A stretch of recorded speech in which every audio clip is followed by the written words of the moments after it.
नाज़रीन अवामी न्यूज़ में खबरन जो सिलसिलो जारी है। इन वक्त असीं तव्हांखे खिपरो में खबर ॾींदा आहियूं त मोहतरमा शहीद राणी बेनज़ीर भुट्टो जी 13वीं वरसी के मौके ते पाकिस्तान पीपल्स पार्टी ज़िले सांगड़ के सदर अली हसन हिंगोरजो की क़यादत में वैनन ऐं कारन जो काफ़िलो गड़ी खुदा बख्श जे लाइ निकितो है। पंहिंजो असांजी 13वीं मोहतरमा शहीद जी वरसी आहे, 13वीं वरसी आहे ऐं तमामु वॾो जलसो पियो थिए ऐं पहिरें दफ़ा लाड़काणे जे अंदरि PDM जो जेके सभु क़यादत अचे पई, जंहिंमें मौलाना साहब आहे, मैडम मरियम नवाज़ आहे ऐं बिलावल साहब त उही आहे, पंहिंजो हुते जो मेज़बान आहिनि ऐं वॾे में वॾो जलसो पाकिस्तान जो हिकिड़ो तारीख़ जो वॾो जलसो बीबी जे मज़ार ते थिए पियो ऐं हीअ 13वीं वरसी असीं वधि में वधि उन जलसे खे सोचूं था त माण्हू हितां असांजा उन में शिरकत कनि।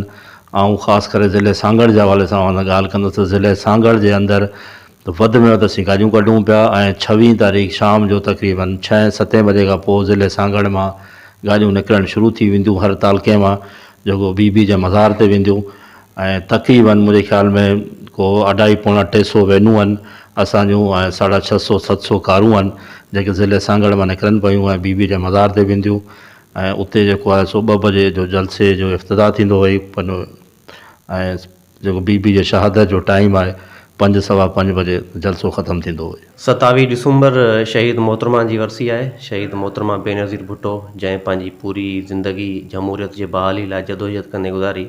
असां ईअं खणी चई सघूं था त शहीद मोहतरमा बेनज़ीर भुट्टो असांजे लाइ सिज हुई ऐं असां सभई सियासी कारकुन हुन जा सूरजमुखी आहियूं ऐं हुन जूं कुर्बानियूं, हुन जूं जदोजहदूं, उन जे करे जमहूरियत क़ाइमु आहे। 27 दिसंबर जे हिसाब सां असां तालके खिपरे मां तक़रीबन 25 खां 30 वैनूं ऐं 40 कारुनि जो काफ़िलो गड़े खुदा बख्श लाइ रवानो थींदो असांजी तालके ऐं ज़िले सदर अली हसन जी क़यादत में। असां हुन जलसे में भरपूर शिरकत कंदासीं।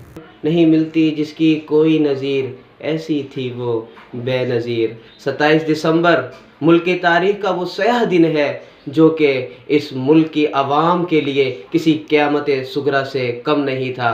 पाकिस्तान पीपल्स पार्टी की कायद जमहूरियत मोहतरमा बेनज़ीर भुट्टो साहिबा ने अपनी जान का नजराना पेश कर इस मुल्क की हिफाजत फरमाई।